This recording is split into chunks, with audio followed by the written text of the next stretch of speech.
Welcome to the Football Breakdown. This is the Fantasy EFL preview show and it's Game Week 9. I'm Matthew South. And I'm Ian Cooper.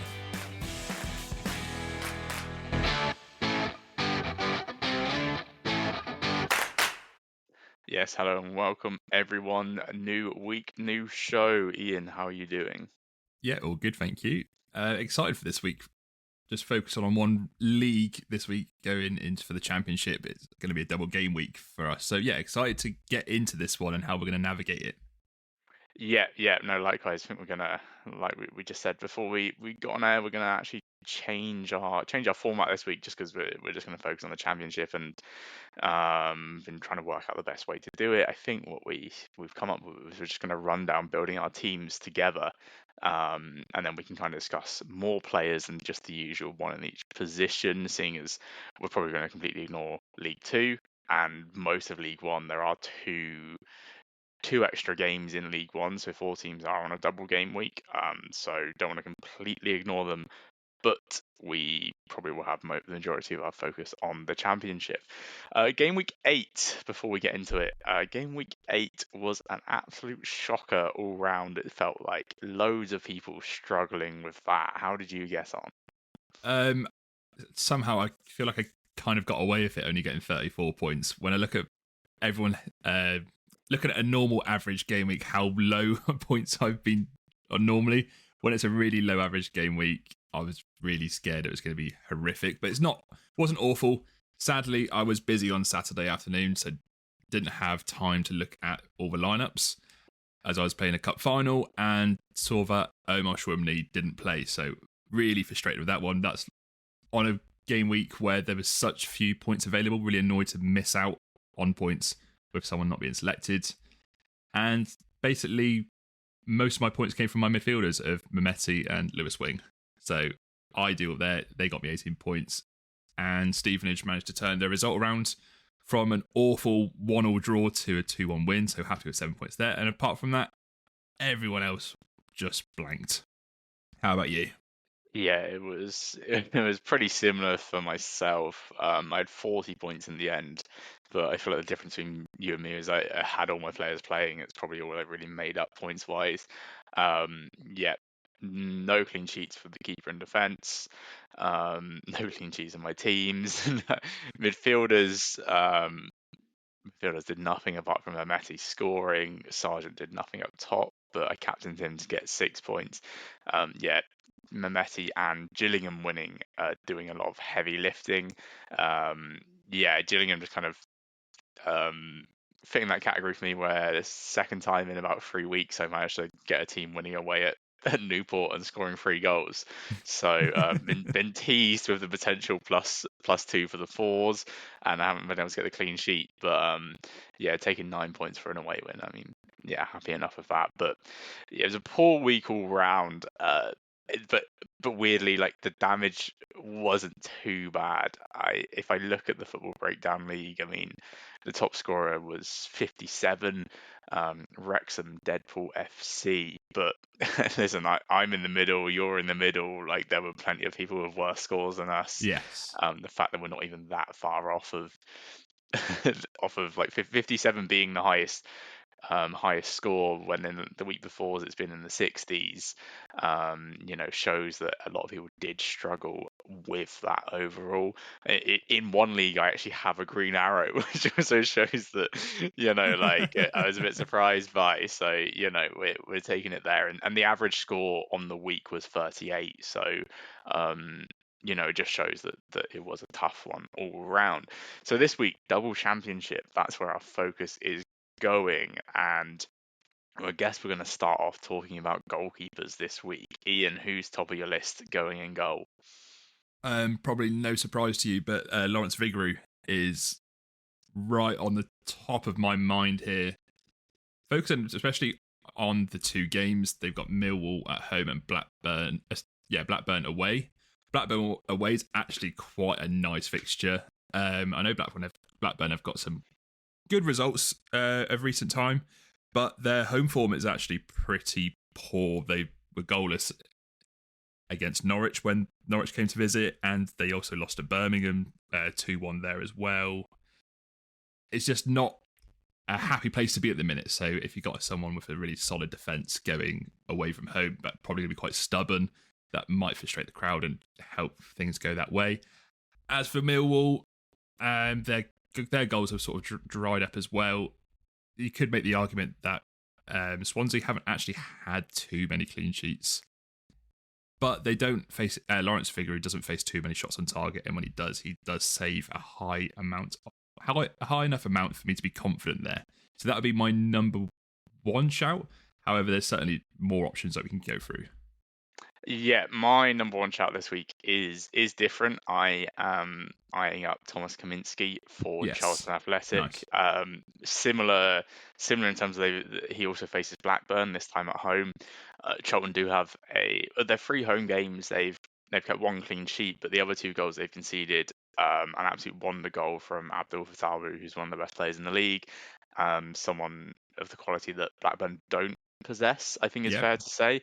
And then the other goal they conceded was a late goal to Millwall when they played the majority of the game with 10 men, or it's certainly the last part of the game with 10 men. So kind of a bit circumstantial that they sat back a bit more and Millwall eventually forced it in. So I'm not too concerned on that front. Blackburn, like you mentioned, they haven't been as good as at home. They have actually been quite good away. You know, they've picked up two good away wins. I like the whole game certainly stands out to me that they were just very good, but Hull are also pretty poor. They did get a good win at Watford as well and created quite a lot of chances. I just feel like I'm kind of backing Charlton to be, like very stubborn with Nathan Jones in charge. And the second game they have is Derby away. Derby pretty poor on the attacking numbers, didn't score at home to Preston last week. I kind of angled I angled that game would be low scoring last week and I went for Zetterstrom. Preston win at 1-0, typical, like it's the other end of the pitch, but nothing else happened in that game. So yeah, Derby take the lowest shots per 90 in the league, and no surprise as well that it's the lowest shots on target per 90 in the league, less than 2 shots on target a game. Blackburn as well actually fall 3rd lowest in terms of shots per 90 in the league, and their shots on target per 90 is less than 3 a game as well. So yeah, two teams who are ranking in well, I was going to say the lower 3rd, but probably arguably even lower than that in terms of their attack. I think I'm happy to take Kaminski, but I also do side with the Swansea side of things because instead of Vigouroux, I'm eyeing up Cabango in defence. Nice. For very similar reasons in terms of the fixture list, and I think Cabango is someone who has a very high floor. In terms of his points, he's the lowest points he's got all season is 5. Like he's a very solid performer. So even without a clean sheet, you're getting the clearance numbers, the tackle numbers. He's made 44 clearances so far and 17 tackles. So he's actually scoring in both departments on that front. So I'm kind of happy to actually get with him, and then similar reasons for the clean sheet chances as you did with Vigouroux. Yeah, no, that would be a nice little combo there. I have look at defensive combos going into this week, but I don't know. I feel like there's just too much almost riding on it to go commit with both of them. So I like the way that you can cover that. Where if you don't fancy the goalkeeper, you find someone else, you can then just go into the defender there. One of the defenders I am looking at, it's kind of no surprise, but it is in my head. I really haven't looked too much of a championship so far this season. So to see that someone like Vestergaard's right at the top, I didn't quite expect it. I know they've been very good on clean sheets, but it's only been 3 out of 6. So for him to get an average points total of 7.3 is really high. But then have looked a bit deeper into his stats. He actually has one of the highest expected goals for a player in his position in the league, being 0.16 per 90. It's pretty high. Do like the fact that they have. Well, it sounds strange. I somehow like the fact that they're playing West Brom at the minute. West Brom are quite a dangerous side, especially going to the Hawthorns. But West Brom's goals and sort of chance creation has dropped. I've watched their last game, and it was kind of give the ball to Isaac Price and see if he can carve through the defence. Not so happy and confident with the way that they're playing at the minute. So Leicester could really go there and frustrate. And then the next game is Wrexham. However, just Leicester being at home, I really fancy them being able to hold off Wrexham's sort of counter-attacking nature. If you compare Wrexham and Birmingham, I've sort of like been similar quality coming up from last year. Leicester managed to beat Birmingham 2-0 at home. So I can kind of see the game going the similar sort of way. So yeah, first choice would be Vestergaard for me. Yeah, I also currently have Vestergaard in my starting team as well. Basically echoing everything you've said. I think as well when you look at you know, Leicester's recent results, they've I mean, everyone's only played like 8 games this season, so it's Yeah. almost sorry, 7 games this season in the championship. It's easy to almost run for everything, but you know, they concede a poor goal to Sheffield Wednesday. They then lose at Preston, and since then, you know, they keep out Charlton. They kept out Birmingham. They did concede twice to Oxford when they had 10 men, and a little bit of that was some dodgy goalkeeping as well. They then keep out Coventry. I mean, at home they conceded just 1 in 3 games, and so the Wrexham game, I feel like they're good enough to keep them out, despite Wrexham kind of posing the numbers. Um, the West Brom game, I think, like you say, like West Brom have West Brom are a weird one where it's almost it's not that like questions are being asked already. Like they started off quite well, you know, with like 10 points after 4 games, and then Yeah, they've lost their last two, and that Derby game was very frustrating at home for them, where they just couldn't break Derby down. It's almost like if you do look at their home games, you know, they beat Blackburn 1-0, draw Portsmouth 1-1, and they lose to Derby 1-0. They're very low scoring. There's been what's that, 4 goals in their 3 home games, and it's 2-4, 2 against. So these tight games are ones where I feel like Cifuentes Leicester side could step forward and elevate them. So absolutely. Vestergaard, Cabango, my options in defence, but I'm also going to raise Ryan Alabiosu for Okay. Blackburn Rovers, and it's do you know what it's. I'm just going to raise this. I'm not 100% convinced on this because it actually it almost goes against the 2 players I have in my team already, because his fixtures are Charlton away and Swansea at home, and we've just spoken about them. All of these games could be really low scoring because they're the type of games they are. But Alabiosu has looked pretty good, like going forward and defensively. He's made 20 tackles in his 5 games, so his tackles per 90 numbers well, it's actually exceeding 4. His clearances are just under 4, so he's good for 2 bonus points on tackles. He's just shy of an extra 1 on clearances, and then you know, he's also picked up an assist. That's obviously helped his points a bit. Um, he's, you know, he can get forward. He can contribute in basically what I think is going to be tight games. I'm there like, could I cover all 3 of these teams and hope that there is a clean sheet that lands in all of them? And then it almost like, unless there's a 0-0, it does kind of limit my points. But I feel like 0-0s are definitely not out of the picture in these games, considering who's involved in them. I think Alavioso is a solid defender. He started quite well this season, and he's quite well picked. He's actually like 3.7% picked, which is like interesting to see. He's off the back of 12 points last weekend away at Watford with his clean sheet. He made 8 tackles in that game. The downside is, you know, like when there's a couple of times this season where, you know, Blackburn have lost and he hasn't. He had like the points haven't quite been able to make up for the lack of a clean sheet or any attacking contribution. But then also, you know, he had 10 points, 10 points against Birmingham. I think another thing maybe with this one that I'm almost pointing out to myself right now is he was off the pitch when they conceded 2 goals to Birmingham, so he got 10 points there. Whereas had he played the full 90, he would have lost the 5 points for a clean sheet and lost an extra point on top of that for conceding 2 goals. So maybe that is something that, um, in terms of the clean sheet side of things, is worth noting. But his defensive contributions are still good, so he's definitely in my consideration as maybe if I were to have a third defender.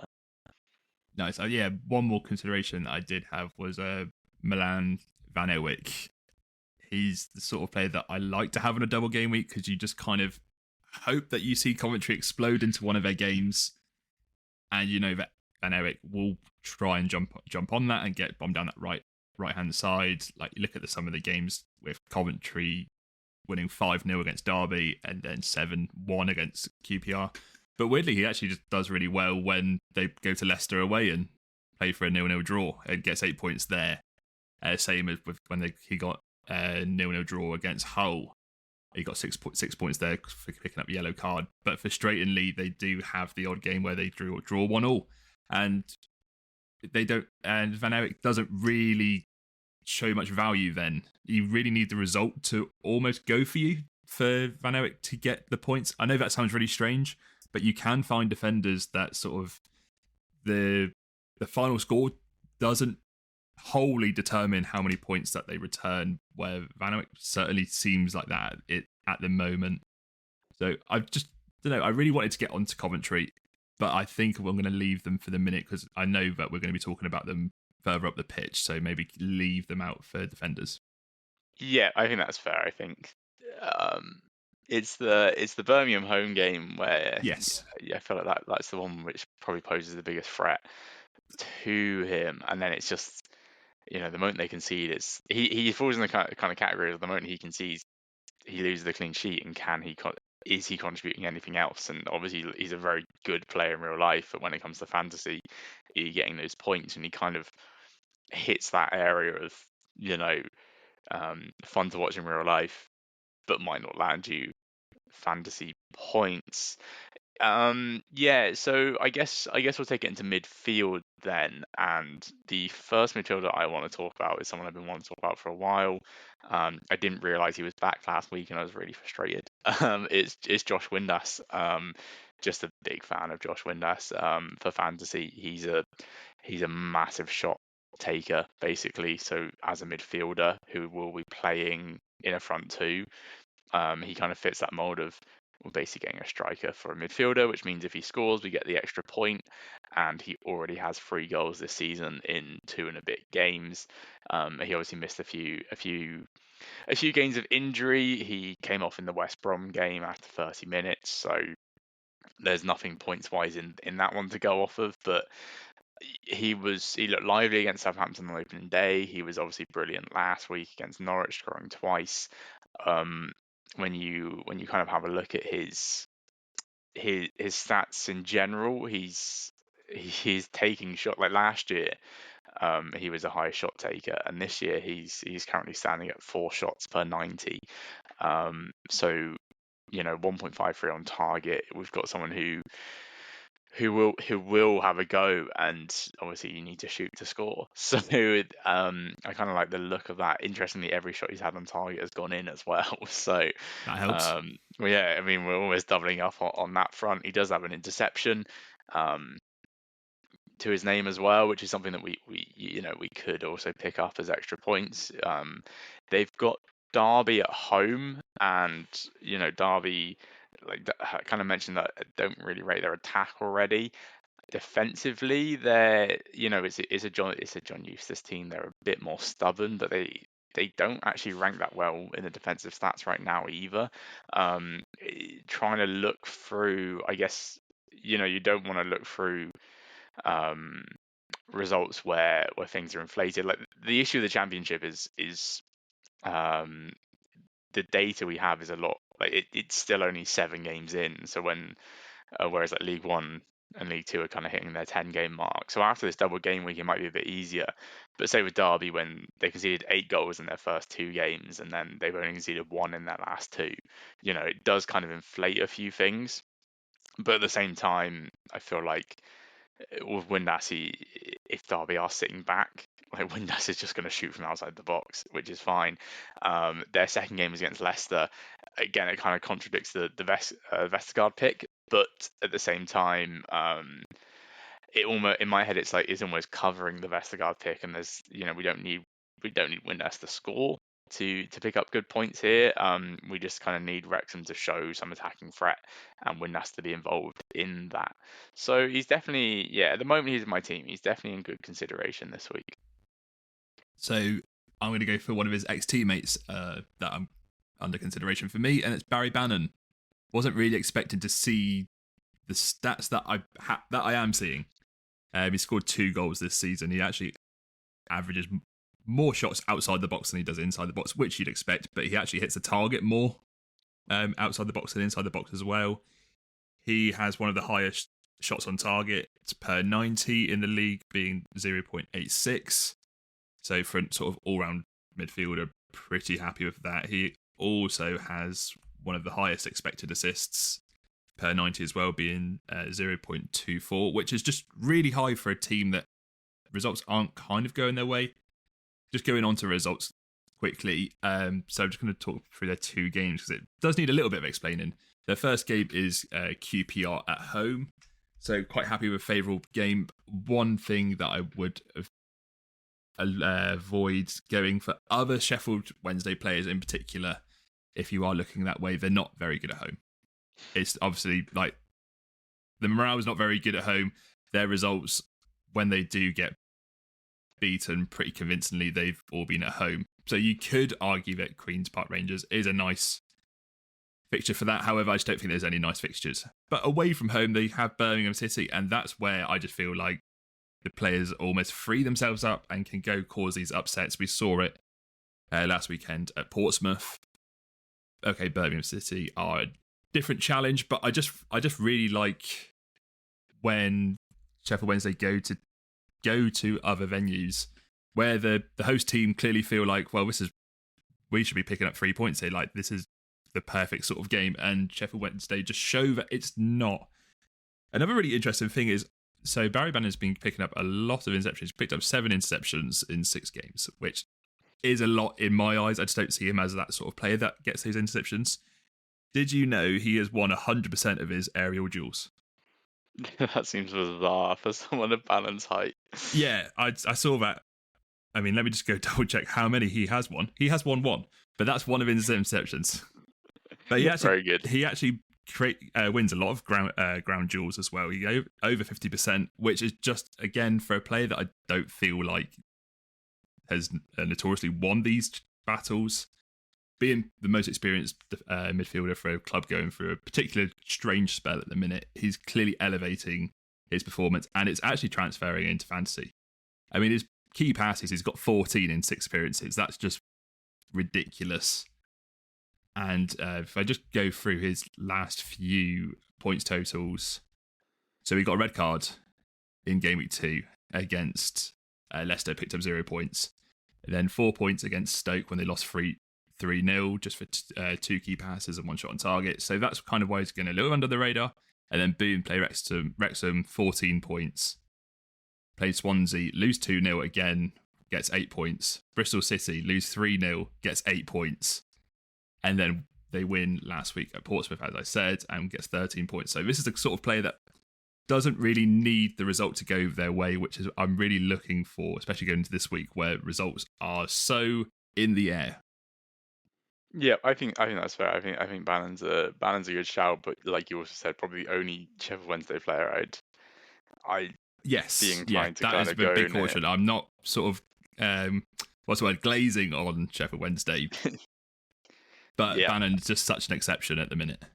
Yeah, for my next one, I do have someone in League One I want to talk about, but before that, I kind of want to maybe have a discussion about the top 3 scoring midfielders so far in the Championship, who are Mehmeti, Torp, and Twine. Do any of these 3 come into your consideration this week? Torp for me, just based on I feel like I can sort of back him when he's not scoring. He then somehow gets a decent amount of interceptions as well. I just like having the two avenues to get points for, really. Yeah, I think that's fair. I think Twine, we've kind of noticed that those 22 points in week one. Since then, he has hit 13 points, but his average is a lot lower than the others. He's had a 4, a 3, a 3, and he's also had a 7. But like he's had 3. It's I guess it depends how you want to split it up. Like he's played. He's played 6 games, it says here. So um he's scored well in 2 of them, scored poor in 3 of them, and scored average in 1 of them, arguably. Whereas at least Mehmeti and Torp have kind of scored well in 4 of their 6, or whatever it is. Yes, 4 of their 6. So Twine's probably the one I'm not really considering too much. I mean, I do like him as a player, but he's very much in the if he doesn't score, he doesn't get it. And whilst Mehmeti's similar, Mehmeti will just get more chances because he's just an attacking wide player. He's already got 7 goal contributions. But Preston away and then Ipswich at home aren't 2 games that I'm convinced on Bristol City getting those chances in. Like Preston have actually started pretty well. They're very stubborn. Their home record as well. They've picked up 3 good wins, or they've beaten good sides at home already this season. Ipswich as well. Like I'm just kind of expecting or waiting for Ipswich to really put their foot down, really turn it on. Like that 5-0 is fresh in the memory against what was a pretty poor Sheffield United side. So I'm a bit wary of that one. So then you kind of forward to Torp, and it's Birmingham at home, Millwall away. Millwall at home haven't been they haven't been as good, like that good. They've picked up some good away performances, but they still concede chances.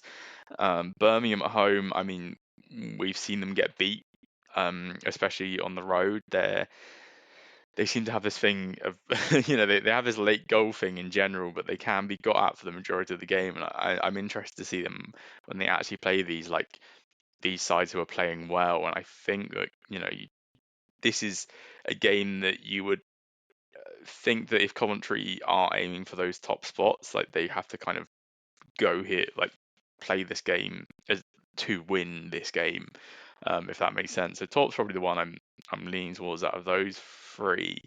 But then my other player I want to bring to the table is Ruben Colwill for Cardiff, who is just a really good player, but he's had 2 quiet weeks, 2 2-point weeks in a row. Cardiff have Perfect kind time of to bring him up. exactly, like Cardiff had 2 poor performances. Maybe he's still at 8.7% selected at the time of this, but Cardiff have they've started off so well, and then they've almost just had 2 results that have brought them back down to earth. Wigan away and Burton at home in this double game week. I just think they're 2 sides that they're better than, and it's almost a bit like if we treat last week as a wake-up call when Bradford just steamrolled them basically and absolutely stunned them, they're going to have to step up their game, which means they're going to be looking for their number 10, their best player, to lead by example. I mean, like 16 key passes in 8 games. He's got 3 goals and assists, 10 shots on target. He takes plenty of shots. He can score from outside the box. He can be the guy arriving late. If they are to step up, then like the thing with this, it feels like a lot rides on Cardiff. Like when Cardiff don't play well, Cole doesn't get points. When Cardiff play really well, Cole's getting loads of points. Like all like I mean, it might seem obvious, but he's hit double figures 3 times this season, and in those games, Cardiff dominated Peterborough in a 2-1 win. They dominated Rotherham in a 3-0 win, and they dominated Argyle in a 4-0 win. Everything else that's been a really tight game that they've drawn, lost, or just scraped through, he hasn't shown up. So I don't know if I'm talking myself out of this, but like No, basically, I have players like this. I have players like this where if I don't feel like the results really going to go in their way, then I'm sort of avoid the player. So yeah, I just want to back up that thing. I was just going to mention there's one player that's I think's so prime to this, and I was looking at it this week, but it's actually Jack Redoni as well. Yeah. If you don't get the result, then I just don't feel like you get the best out of the player, so it's not really worth the gamble. Exactly. you could say like certainly since the first 2 weeks, Isaac Price has kind of fallen into that category as well. With Colwell, I'm looking at Burton at home and just thinking that to me is a game that Hmm. they could win comfortably, and if they do, he's going to hit double figures in that game. So it's, do I think they can get past Wigan as well with a few extra points, or am I weighing this all on the second game? And Wigan away is a tough one, but they were just battered by rivals Bolton last week. If Cardiff are watching that, they will know how to get past that team.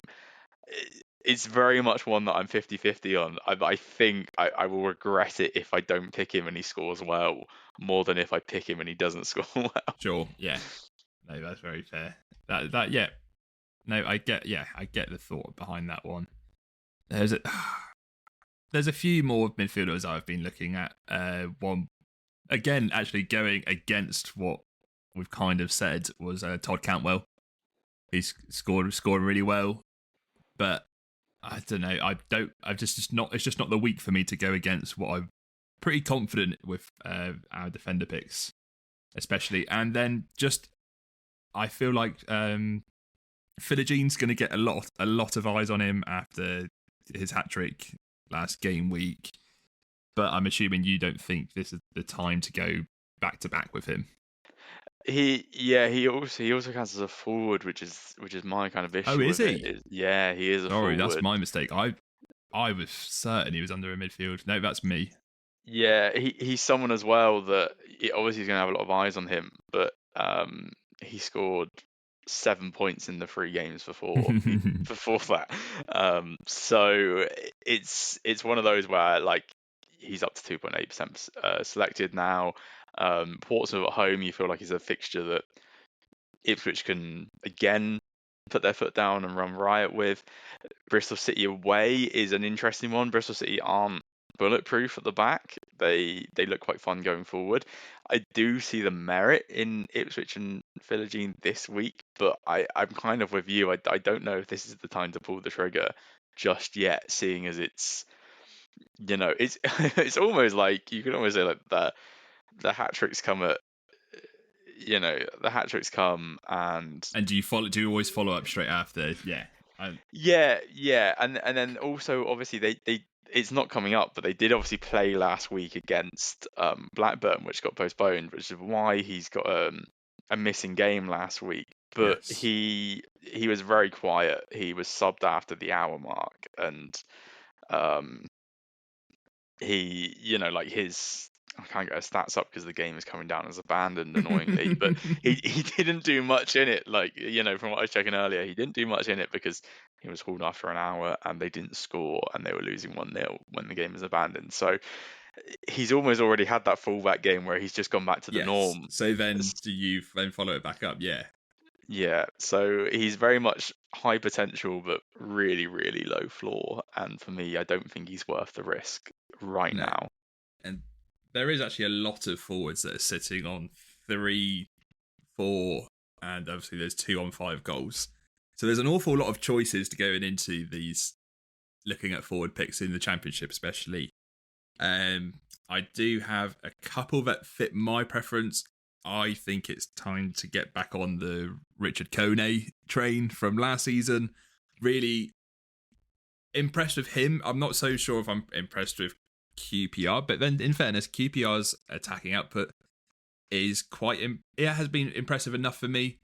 And obviously going against Sheffield Wednesday, as mentioned earlier, just not, especially if they're going to be playing at home, there is goals here, and I expect Kone to be starting. And then Oxford United at home. Interesting game. Oxford have been pretty good. I don't know if they've been solid. They've had some solid results. They seem to draw an awful lot of games. They do, they do. I'm also eyeing up the same fixtures as yourself there for QPR. I do think that um they look pretty. They've certainly turned the corner since that 7-1 win. Oxford, like you say, they draw a lot of goals. They concede a lot of goals. Like, so for me, I'm not like they've conceded 10 goals already in their 6 games. Maybe, and it's it's certainly a favourable two fixtures. You've got two defences here who are ranking in the lower third of the league.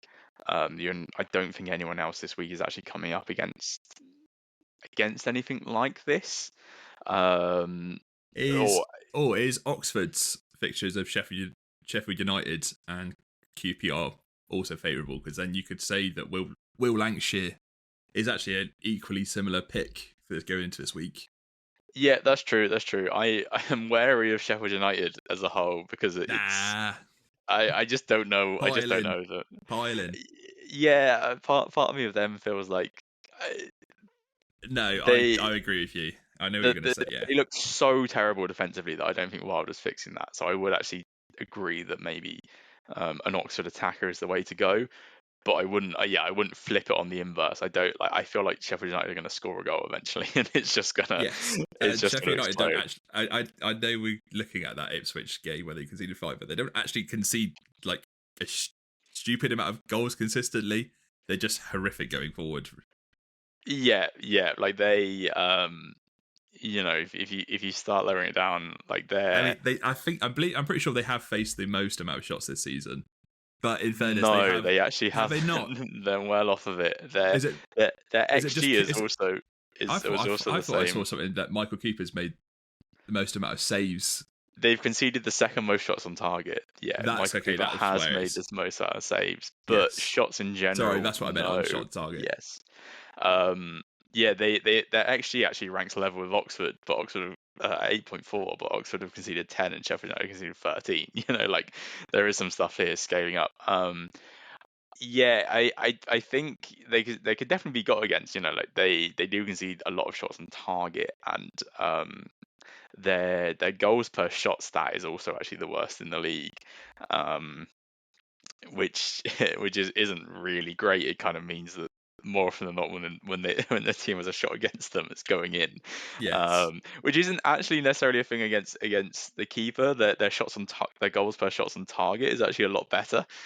It ranks a lot better. It's just their goals per shot in general. So they're just giving away too many good quality shots. Yeah, that's it. It's good quality shots that are going into the net. It's very hard to do anything about that.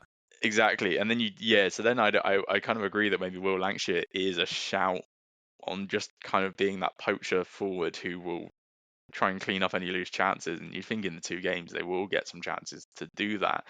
I want to swing it back round to QPR quickly because I'm also I'm gonna say Saito. I was looking at him. I was looking at him for 0.1. He was exactly before the call started. I said to Ian, I had a player who was 0.1 who is now 0.2. Koki Saito is now 0.2, so he doesn't count as my sub point pick this week, unfortunately. But he's only played he's played fewer games than Kone, so we do kind of have to, I guess, bear this in mind when we had a look at the stats. But per 90, his shots on target is sitting at 2.8, and it's very high, 3.73 shots per 90. His shots on target is just lower than Kone's shots in general per 90. His floor therefore just seems a bit higher. His ceiling seems a bit higher. He's just a really fun player to watch as well. He has a goal and an assist, so that creative side of his game, I think. While I wouldn't rely on it, is certainly something we could get in. He exceeds Kone basically in key passes per 90 just, but he also then exceeds him in shots per 90, shots on target per 90. Just the general attacking play.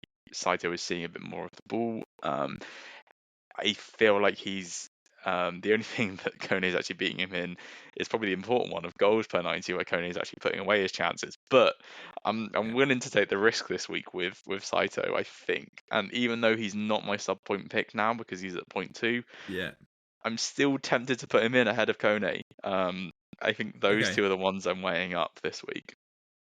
Yeah, so another person that I've got currently in my team before clicking save.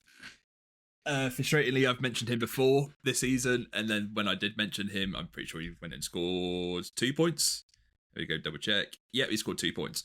But since then, he's scored 7 points, 9 points, and 12 points, and that's Ollie McBurney. It's just a frustrating one where he in that like I said, mentioned him, didn't score, then gets an assist. 1 goal, 3 key passes, 1 shot on target, and then against Southampton, which was really impressive, 1 assist, 1 goal, 2 key passes. Just a real menace that is scoring an awful lot of points this season. Their 2 fixtures are Watford away. Don't really know what to make of Watford, if I'm honest. They're quite I want to say middle of the road, but I think that actually might be doing them almost too much credit. I know their goals aren't especially impressive, but let me just double check. Yeah, no, I am happy with McBurney against Watford. And the second game is Preston North End.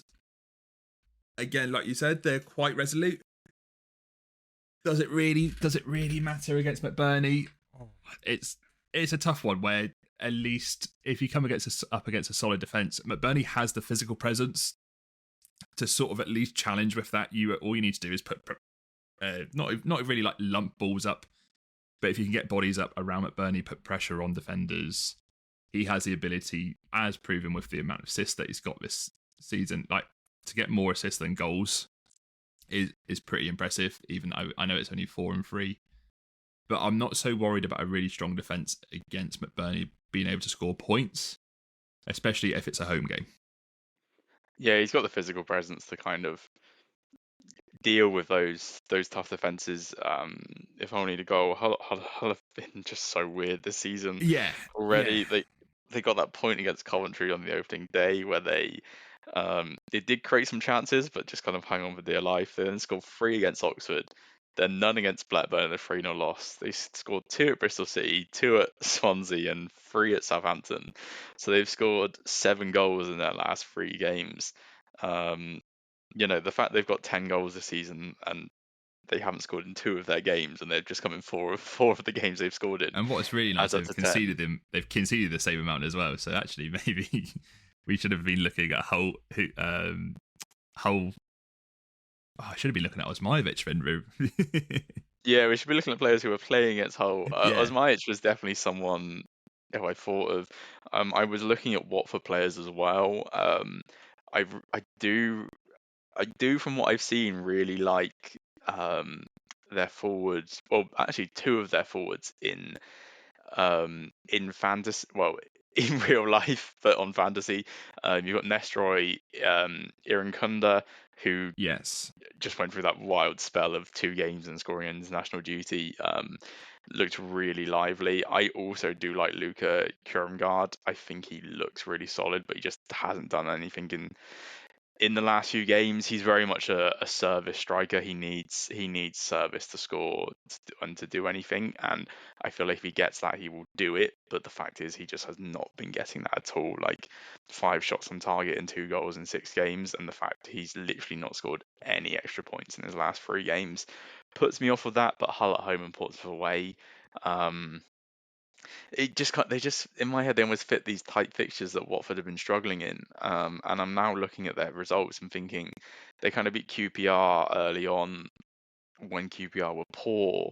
That was a game before they lost 7-1. Like they had issues at that point, and since then they've picked up 2 extra points against away at Swansea, which I think is a good result, but also then at home to Southampton, who also don't look that good either right now. And they've lost the rest of them by a sole goal to 0. I don't, yeah, like you said, I don't really know what to think of them. No. So maybe, yeah, maybe they're not the team I'm looking at against Hull. Maybe it is Preston, and if it is Preston, it's Osmajic, who I definitely think there's merit in picking him. He's got 3 goals in 4 games so far. He did miss 2 games and then came back last week. To a red card. Yes, yeah, he just has he's just one of those players who's just a bit mad. So like, he scored in the first 3 games of the season, and part of me's there like maybe he'll just pick that up now he's back in the team again. He And 100% had that spell last season as well, though. Yeah, exactly. Like, and that this definitely can't just keep happening. You're kind of expecting it to stop eventually. Yeah, I'm not really sure where I land on this. Lewis Dobbins started his life quite well. I'm not a big fan of Lewis Dobbin in general. I don't know. I feel like he's just As I a just find player him or a really bloke? no as a player. I'm sure he's a sound bloke. I feel like he's just very inconsistent Yeah. over the Oh yeah. last Yeah. couple No, of definitely. years. Um, Looked all right at Norwich before injury, or was it West Brom before injury?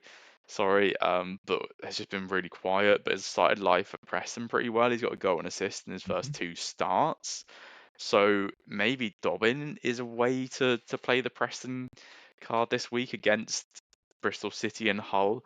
I think I kind of said that Bristol City can be got at. Hull, we've just explained there, definitely can be got at. Maybe there is an angle here to go with that. And if we do, I'm just going to say this live right now.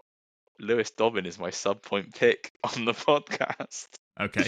Yeah. which I've No. just come up with right now because I didn't have one because Damn. Yeah, Saito I Saito didn't was have one, so I was kind of hoping the conversation was going to go to a way where I had managed to pick one up, but no, I fed you one instead.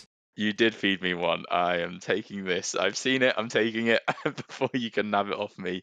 Yeah, Lewis Dobbin, who has started life with a goal and assist, couple key passes. Um, is facing two really open defenses this week. We've seen he can score really good goals. Goal against Middlesbrough was brilliant. He's also a wide player, is creative. In that hecking bottom system, though, being a wide man means he's just going to be allowed to basically play off of the main striker of Osmajic. Or if Michael Smith's on the pitch, it'll be Michael Smith. So it's the physical presence. Yeah, I've kind of talked myself into this right now, and I usually do a lot more research than this for a sub point pick, but it was supposed to be Koki Saito, who is now 0.2 and I can't pick. So off the cuff, it's Lewis Dobbin this week. Oh, I'm so tempted to go against you now and go Joe Gelhart. Not quite as good as McBurney, but has two goals, one assist. He does have 5.2 average rating. No, I'm going to hold off. I'm going to hold off for now. One more discussion that I wanted to talk about just quickly before going into running down what our teams really look like so far. And discussing my 0.1 pick. Interesting, we've not mentioned a Middlesbrough player, even though they're sitting top of the league. Is there any sort of reason behind that? I think for me personally, it's definitely not an anti-Middlesbrough thing. No, It's I'm the same as you. Yeah, I'm still a bit wary when you just look at their fixtures of Southampton and Stoke. Southampton away, I still think can score even though they look a bit poor. Stoke, I have actually liked the look of this season. And the fact they're missing Dale Fry just puts me off of defensive picks because he's such a key part of their defense. Even though Alfie Jones has been really good, he's been playing on that left side of the back three. Mm-hmm. Dale Fry literally being the main man in the middle and being missing is kind of just throwing me off of their defense a little bit in general. You've got Edmondson and I guess Lennon come in. I'd imagine Edmondson will start again like he did, or well, will play like he did last week. But yeah, I'm not 100% sold on the fact that they're basically because they're missing Fry. And then when you look at them going forwards, I'm with you on that. I feel like you pick a Middlesbrough player, especially at the minute in particular, based on their defenders. Their defenders are the real outstanding point yeah, scorers. Their forwards, they've been impressive. I'm not saying they've not been. I'm not saying they've been poor. They've definitely been good, but there's no one outstanding player that's been sort of had a great start to this season. They've just all sort of chipped in, is what I'm trying to say. So it's really hard to go and confidently pick one player out of that pool of players that sort of seems when they score, it's kind of just one that turns up, and they keep alternating who's actually scoring for them. yeah, and they also keep alternating who's actually playing for them as well. They're That up doesn't help. Yeah, in a midfield, bearing in mind they play a back five, so then you've kind of got five non-defensive player picks. I'm pretty sure all their defenders come under defenders as well, including the wing backs. So Yes, they do. of the five outfield non-defender players, 12 players have picked up points for them this season. Like it's really hard to nail down. And it's like, right, that you just kind of, that could be a really stupid argument to make. But then it's like, right, the consistent three in their team are Hackney, Morris, and Conway. Hackney and Morris are brilliant, brilliant players. I think it's the best midfield pairing in the league. They're not really fantasy players, like you unfortunately don't get points for just being really good at football. You have to do, you have to have some kind of output. Yeah. And while Hackney does have the key pass stats, like 10 key passes is decent, you unfortunately need 2 of those to just get you a bonus point. It's not something that you can rely on when he's averaging under 2 a game. That's not even averaging a bonus point. 3 interceptions again. Like none of his stats consistently will consistently give you points, unfortunately, in fantasy, even though he's a brilliant player. And it's the same with Morris as well. He's been superb. Like the first 3 games of the season, I'm pretty sure he got their man of the match award. He scored 2 points, 2 points, and then he did score 9 points with an assist and some interceptions. But like, it doesn't translate. Like, No, we're not I see unfortunately you. Yeah. translating. So then the only one I'd land on is Conway, who I do like, but Oh, they keep again, changing his position though. They keep yeah, playing him off the exactly. left. Yeah, and now they've also got more attacking options. I do kind of like. I'm intrigued to see Stradic a bit more. He did score last week, and I'm just wondering, does that impact Conway? So, do like Middlesbrough, but I don't think I like the players in terms of a fantasy perspective this week. No, nice. And so you going into this section, you've already spoke about your 0.1 pick. I'm gonna discuss the one that I had. I was kind of hoping to find one as we were going along this episode, but I'll have to stick with this one for now. I'm going to go for Gabriel Osho for Cardiff in defence. He is 0% picked. He's only made his first appearance last week against Bradford, who when they lost 3-1. Okay, not ideal. Did get an assist, so it helps his points out there. But eight clearances, 2 blocks. Happy enough with that inclusion. I'm kind of with you with the fixtures of Wigan and Burton, and I just feel after that sort of game, Brian Barry Murphy's definitely going to put an emphasis back on being really solid at the back. That's how they started. I'm not saying after conceding 1 goal against Stockport that's sloppy. That's not sloppy, but the 3 goals against Bradford were. So I really think they'll be going to cut that out. And Wigan and Burton certainly are the ideal sides to do that. So yeah, just want a 0.1 pick. I didn't really want to do it on a forward and a midfielder. I just feel like with the players I've kind of got there, I'd be sacrificing a little bit too much. So happy with a defender pick there. Yeah, I actually had Osho down as my like backup 0.1 pick if I didn't find someone as well. Yeah, no, I do like the look of it. Admittedly, overlooking, he got an assist last week. He's never really been too much of a like an attacking wing back type player. He's a really solid fullback. I do like that. So, but it's like if you take away the assist, well, you can also take away the yellow card he's not going to get every week, and you could also take away the 3 goals conceded. The 3 goals conceded, I was about to say, yeah. Yeah, so your 6 points turns into 5 if you get rid of all 3 of those things, which I think is a good base considering there was no clean sheet on top of that. So yeah, there was certainly enough last week that I think merited him having a decent return in points, and Pacquiao is injured at the moment, so that right back position is Osho's. I think that it's a nice pickup when a lot of focus is going to be on the championship to get someone like Osho in as a sub point pick this week. Definitely. Go on then. Do you want to run me through what your team looks like? Yeah, so I've kind of landed on a 2-2-2 formation. I've got Lawrence Vigouroux in goal with Vestergaard, and Osho is my defenders. My midfield 2, I have opted for Bannon and Torp. And my forward picks, we've discussed so many. It was hard. I've committed to McBurney. I've got Coney in there. I now somehow really want somebody else.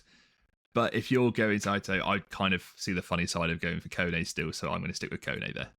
I think that's fun. Yeah, yeah. I think I'm going Saito, but I have just realised that my my front two is now Saito and Dobbin, which is definitely not what I planned on when I was thinking about this on Wednesday. So, yeah, in goal I have Kaminsky, and then in defence I have Cabango for the Swansea link, and then I also have Vestergaard. So we're pretty similar at the back. In midfield, I was really tempted to go Colwell to cover Cardiff, but I'm actually going to, no spoilers, cover them differently. Instead, I'm going Windass and Torp.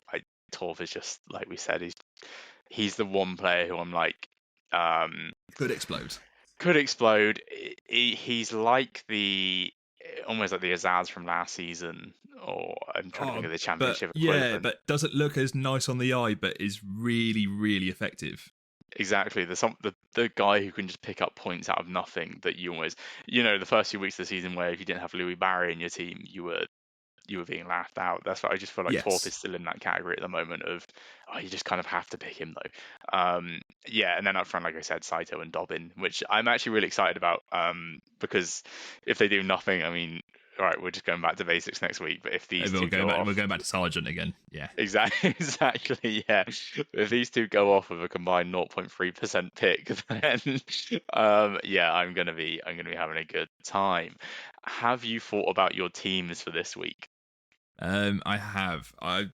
In my sort of I penciled in. I have Coventry and I have Swansea. I'll be interested in how different you've gone. Completely different. That's very nice. Good. So I've gone Cardiff, kind of hinted it there. I actually haven't used Cardiff yet this season, and I feel like this is a good time to maybe try and use them in a double. Um, I do think they can win both games. And then the other team I've gone for is QPR. I've been very big on in the single game weeks. I'm going against whoever Sheffield Wednesday are playing at home. So I think that's a good way to get the away win. And then they've got Oxford at home. Sorry, QPR are away to Sheffield Wednesday, whoever Sheffield Wednesday are playing at home. Sorry. And then Oxford are at home. No, QPR are at home to Oxford. God, confusing myself here talking about Yeah. different teams playing home and away. Yeah, QPR at home to Oxford. I think that's as nice a second home fixture as you can really ask for, um, or a nice pair of fixtures that you can really ask for in the Championship. Yeah, so I'm kind of happy enough with Cardiff and QPR. Don't mind me. I've just realised that both my teams are playing Millwall, so I'm now currently looking at Millwall players that I might stick in there just to sort of have a bit of insurance. But no, they've got a lot of injuries. I'm happy with the two players, the two teams I picked. Very good, very good. So that was nice. That was different, and that brings us to the end of our teams. Um, yeah, we probably be back to the normal format next week. I haven't actually checked haven't checked forward to see what the fixtures are like, but I'm pretty sure next week is a standard fixture week. I'm just having a quick look, and yes, it is a standard week next week. Harrogate versus Crewe on a Monday night is a very interesting choice of fixture for TV, Okay, yeah. but very exciting. Ipswich Norwich on the Sunday, which we can look forward to. But yeah, we'll be back to normal next weekend, or well, sorry, podcast for next weekend, running through all three leagues. But this was something different, something fun. Hope you guys enjoyed it. Thank you, Ian, Thank you, Matthew. and take it easy.